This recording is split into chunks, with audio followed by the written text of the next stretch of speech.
না, শৈলরা যখন এতক্ষণও ফোন করলো না, তার মানে সন্ধ্যার স্মৃতি শিওর ফিরে এসেছে। হয়ে গেল একবারে।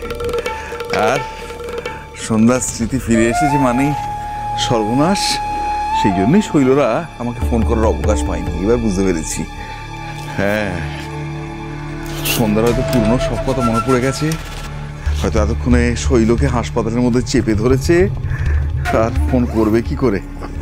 ব্যাস, তোমার খেল খতম।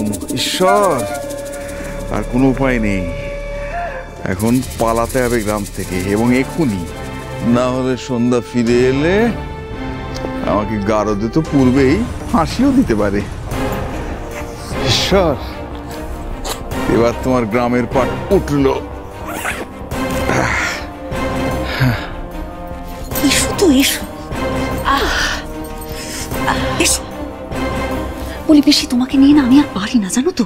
এক একটা এমন কাণ্ড করো তুমি, ওভাবে একটা বেফাস কথা কেউ বলে ফেলে।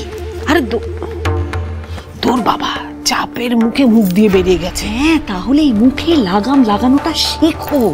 আমার তুমি দেরি করিয়ে দিলে, যাই গিয়ে দাদাকে আসল খবরটা দিই।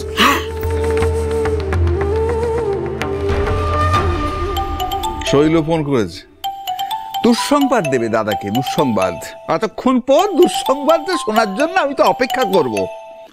এই শোন, আমায় কিচ্ছু বলতে হবে না, আমি সব বুঝে গেছি আমায় কি করতে হবে। আমি ব্যাগ গুছাচ্ছি, পালাবো। আর তোরা আমাকে একদম ফোন করবি না। তোরা ভালো থাকিস। আরে না না, তুমি আসল কথাটা তোমাকে শোনো, আমার কথাটা শোনো দাদা। তোমাকে কোথাও পালাতে টালাতে হবে না। সন্ধ্যার স্মৃতি ফেরেনি। কি বলছিস? সন্ধ্যার স্মৃতি ফিরে আসেনি?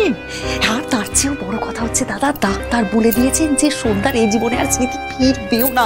যা হয়ে যাক, ওর স্মৃতি ফিরবে না। আর তার মানে হচ্ছে সারা জীবনের মতো তুমি সেফ, বুঝলে? তোমাকে আর কেউ ছুঁতেই পারবে না দাদা। আমি কি ঠিক শুনছি? একেবারে ঠিক। কি আনন্দ, কি আনন্দ, কি আনন্দ, কি আনন্দ!